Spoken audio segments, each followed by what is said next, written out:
If you could turn back time, what would you do differently? I would not have told my friend that I didn't want to see her ever again. Just hours before she was killed.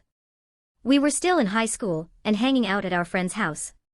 We were just joking around, playing and having mini competitions on who could do something better. Jane kept beating me at various silly challenges, like who could stack the highest pancake, or who could toss a plastic water bottle upright. Just small trivial games. When our friend brought out a hula hoop, I knew I was going to beat Jane finally, and so I got cocky.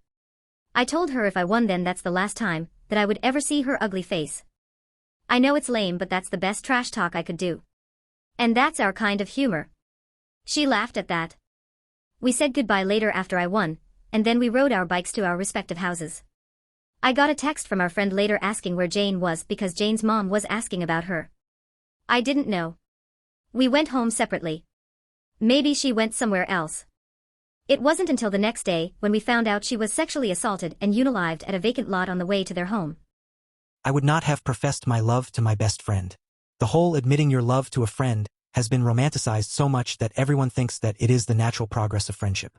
They think that it would be a missed opportunity if you just shut up about your feelings, that taking the risk is better to not know what could have been at all, and that nothing would be lost and a lot to gain if the best friend also felt the same way.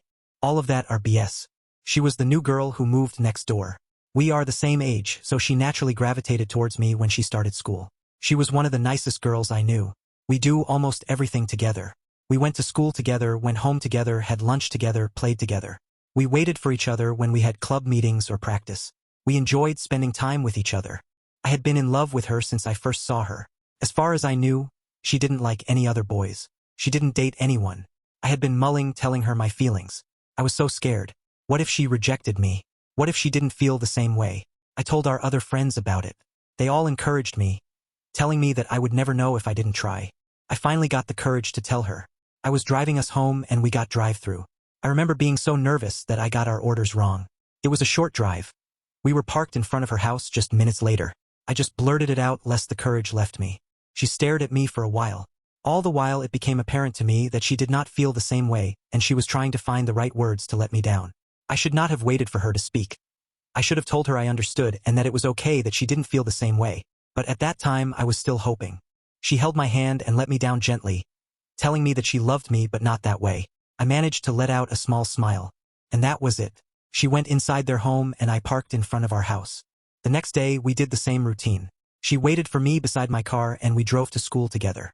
She tried to make small talk, as if showing me that she meant it when she said she did not want to lose me as her best friend. I knew she was a good person. It was awkward and I appreciated her effort to make me feel comfortable. But the scene yesterday kept replaying in my mind, taunting me almost. I was grateful to her for being a good friend. There was an awkwardness between us that wouldn't go away anymore. It was just her persisting to continue our friendship. And for that I was thankful. But I never fully recovered from the rejection. Since then, I felt unsure of myself, questioning myself if people really liked me or it was just in my head. If I could just turn back time, I wouldn't have done that. I would just admire her from afar and just be happy and content with the friendship. I would have paid attention to the distress hand sign a customer was doing. I was working part-time waitress at an ice cream and burger-type diner that attracted mostly teens. It was near a high school, hence the type of patrons. Teens rarely behaved when they came in groups. As an overstressed college student, I wasn't the most attentive server most of the time. It was a busy shift one afternoon. I really just wanted to go home and catch up with my sleep. But since I couldn't do that, I was a bit more dismissive of my customers' antics than usual. A new pair got in and I went to a table. It was a teen girl and a slightly older guy. Most of the patrons were familiar to me because they were students from the school. This pair, though, wasn't. Even then, I wouldn't have remembered them if it weren't for the girl who asked me if she could have 4 fries to go. It's not what she asked, although that itself was not usual as there were only 2 of them, but how she asked it. She held her hand with her thumb folded on her palm to indicate 4 fingers up. Then she folded 4 fingers down as well, making sort of an awkward fist. Then she repeated that she wanted 4 fries, holding up the 4 fingers again. The guy who was seating beside the girl as opposed to across from her, quickly looked at her almost suspiciously. She put her arms around him, kissed him and said she just really liked fries and they're better than chips. Showing affection wasn't unusual for horny high school students, but there was something about the way she pacified him even before he got to speak. It was as if she was trying to contain an outburst from him. I went to the kitchen to relay their order. It was a busy shift, so I only got to their table again when I handed them their food. The girl smiled at me when they paid. They then left and that was it. A few days later, we saw in the news that there was a man was arrested after kidnapping and unaliving a girl he was obsessed with. He took the girl from her school and drove her to another state before locking her in a shed on someone else's property. According to the report, he met the girl online while he was posing as another high school student. It was the same girl and boy in the diner last week. It then dawned on me that she was trying to signal me for help, but I just couldn't be bothered to pay attention.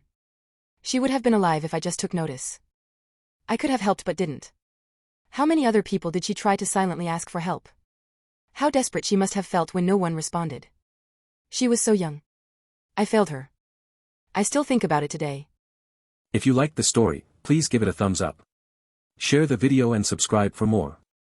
Click the bell icon so you don't miss out on new videos. Thank you very much.